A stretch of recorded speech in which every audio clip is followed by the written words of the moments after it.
Hello to all the students of BA part third.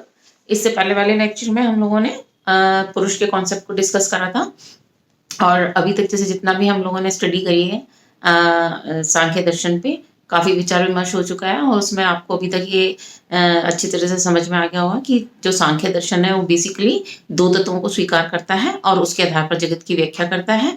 और उसमें से एक तत्व है प्रकृति तत्व है और दूसरा पुरुष तत्व है। प्रकृति जड़ है और पुरुष जो है वो चेतन तत्व है ना। ठीक है, तो इससे जो ये आपकी कन्वीनियंस के बता दूं 17वीं और 18वीं कारिकाएं जो हैं वो पुरुष से संबंधित कारिकाएं हैं। तो इनका विवेचन आपको जहां से भी प्राप्त होता है वहां से आप उसको पढ़िए और मैं जो आपको लेक्चर्स दे रही हूँ उसमें से पढ़िए, तो आपको इसका जो वो है क्लैरिटी हो जाएगी। ठीक है, तो इसमें हमने इससे पहले वाली कारिका में पुरुष की सत्ता सिद्ध करी थी, जिसमें कि उस कारिका में अर्थात 17 नंबर की कारिका में कुछ हेतु दे रखे थे और उनके आधार पर सांख्य दर्शन जो है वो पुरुष की सत्ता सिद्ध करता है।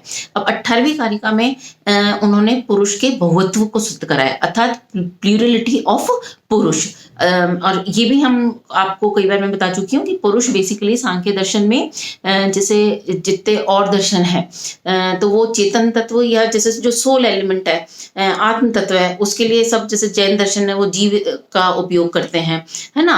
तो उसी प्रकार से और बहुत सारे दर्शन आत्मा को यूज करते हैं, आत्मा शब्द का उपयोग करते हैं। और जैसे आगे अद्वैत वेदांत है तो वो ब्रह्म शब्दावली को यूज करते हैं।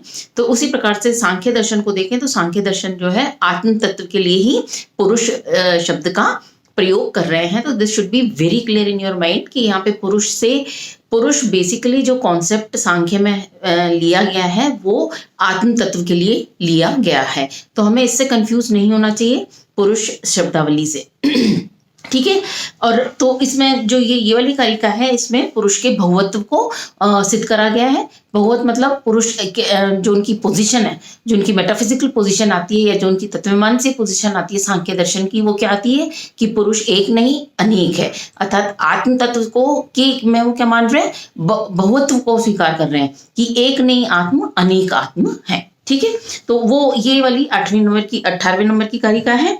तो इन्होंने किस प्रकार से सिद्ध करने की कोशिश करी है कि जन्म मरण के भेद से, इंद्रियों में भेद होने के कारण, विभिन्न रूपों में प्रवृत्ति होने के कारण और 3 गुणों की स्थिति में भेद होने के कारण ये सिद्ध होता है कि पुरुष एक नहीं अनेक है। अब इसकी और अपन व्याख्या करें, ये तो एक तरह से इसकी ट्रांसलेशन हो गई जो कारिका है उसकी। इसकी अपन और इसकी विवेचना करें, इसकी व्याख्या करें तो हम इसको इस तरह से समझ सकते हैं कि अगर हम जगत पे रिफ्लेक्ट करते हैं, चिंतन करते हैं उसका, तो हम देखते हैं कि जगत में के प्राणियों में ये व्यवस्था देखने में आती है कि एक के जन्म लेने पर सबका जन्म नहीं होता, एक के मरण होने पर सबका मरण नहीं होता, अर्थात एक की मृत्यु होने पर सबकी मृत्यु नहीं होती।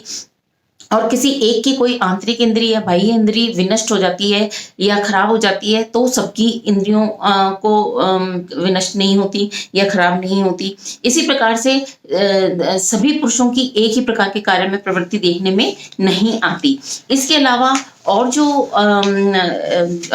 पॉइंट इसमें है प्लूरिटी ऑफ सेल्स के लिए दिया गया है वो ये कि गुणों की स्थिति के भेद से भी ये सिद्ध होता है कि पुरुष एक नहीं अनेक है। अब गुणों की स्थिति के भेद से तो ये भी हम जैसे almost in every lecture I explain this point कि जो सांख्य दर्शन है वो इस सृष्टि की प्रत्येक वस्तु में 3 गुणों को स्वीकार कर रहा है, सत्व रज और तम को। ठीक है, तो अब इस वाले आर्ग्यूमेंट में क्या करा जा रहा है कि जो ये गुणों की स्थिति के भेद से भी पुरुषों का बहुत्व सिद्ध होता है। अर्थात जैसे कोई पुरुष रजस सत्व प्रधान है, कोई रजस प्रधान है, कोई तम प्रधान है। और इसी प्रधानता के कारण जैसे कोई पुरुष है तो उसमें तो क्या है कि जैसे स्वाध्याय, चिंतन, मनन, इसकी प्रधान इस प्रकार के कार्यों में प्रवृत्ति उनकी मिलेगी। किसी में संघर्ष, राजनीतिक जो कार्य हैं उनमें अधिक रुचि होगी, किसी का निद्रा, आलस्य, इस तरह के उसमें प्रवृत्ति होगी। तो ये सारी जो डिफरेंस इन एक्टिविटीज हैं वो भी उनका, या जो हमारे क्रियाकलाप हैं उनमें जो अंतर है उसका कारण सांख्यन पर्सपेक्टिव में देखें या सांख्य दर्शन के पॉइंट ऑफ व्यू से देखें तो उसका कारण क्या है, difference in the dominance of गुण, जो ये गुण है इनमें कौन सा प्राबल्य है, किस व्यक्ति में कौन से गुण का प्राबल्य है, उससे उसका स्वभाव जो है या उसकी प्रवृत्तियां जो है उनमें अंतर आ जाता है। तो इस प्रकार से इन वाले पॉइंट्स के आधार पर, इन वाले उसके आधार पर जो सांख्य दर्शन है वो पुरुष के बहुत्व को सिद्ध करते हैं। और इसी चीज को एक्चुअली मतलब एक ही चीज को आप इन कारिकाओं में देखेंगे या जहां पे भी आपको इनकी व्याख्या मिलेगी कि एक ही चीज को कई तरीके से बताया गया है, तो कई बार वो लगता है कि कुछ ओवरलैपिंग सी है, तो एक्चुअली समझाने के पॉइंट ऑफ व्यू से है इसमें इस प्रकार की व्याख्या दे रखी है कि यदि सभी प्राणियों में एक ही पुरुष होता, वापस आगे इसकी व्याख्या की गई है कि यदि सभी प्राणियों में एक ही पुरुष होता तो एक साथ ही सभी प्राणियों का जन्म होता और एक साथ ही सब मरते, एक ही साथ सब अंधे होते, गूंगे होते, बहरे होते या विक्षिप्त होते। किंतु वस्तुतः हम देखते हैं कि जगत में हमको ऐसा देखने को नहीं मिलता कि एक व्यक्ति का जन्म हो रहा है तो सबका जन्म हो रहा है, या एक व्यक्ति की मृत्यु हो रही है तो सबकी मृत्यु हो रही है। ठीक है, तो ये पॉइंट हो गया इसमें। इसके अतिरिक्त वो और क्या वो कहना चाह रहे हैं कि यदि सभी प्राणियों में एक ही पुरुष होता तो वह जिस कार्य में प्रवृत्त होता तो उसी कार्य में अन्य सभी प्राणियों की भी प्रवृत्ति देखी जाती। पॉइंट क्या है कि हम सिद्ध क्या करना चाह रहे हैं, पुरुष की बहुत्व को। अब पॉइंट यहाँ क्या दिया जा रहा है कि यदि हम सभी प्राणियों में एक ही पुरुष को स्वीकार करते हैं तो जिस कार्य में या जिस उसमें उस विशेष पुरुष की प्रवृत्ति होती तो उस सभी पुरुषों की प्रवृत्ति भी हमको उसमें ही माननी होती। लेकिन हम देखते हैं कि ऐसा दृष्टिगोचर देखने में नहीं आता। अतः जिस किसी कार्य में एक मनुष्य प्रवृत्त होता है, सभी मनुष्य उसी कार्य में प्रवृत्त नहीं होते। कोई मनुष्य किसी कार्य में प्रवृत्त होता है, कोई किसी कार्य में प्रवृत्त होता है। तो अर्थात इसके आधार पर भी ये सिद्ध होता है कि पुरुष एक नहीं अनेक है।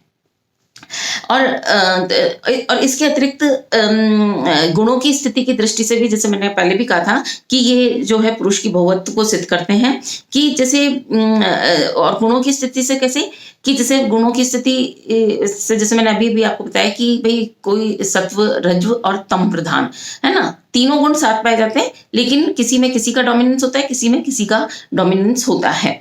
तो यदि सभी प्राणियों में एक ही पुरुष होता तो सभी या तो सत्व प्रधान होते या तम प्रधान होते या रजो प्रधान होते। लेकिन वस्तुतः हम जब actually when we reflect on this word, जब हम वस्तुतः इस जगत पे चिंतन करते हैं, उस पर रिफ्लेक्ट करते हैं, तो हम देखते हैं कि ऐसा प्रवृत्तियों में ऐसा नहीं होता कि हमें सबकी प्रवृत्तियां जो हैं वो समान दिखें, है ना, या सबके स्वभाव समान दिखें।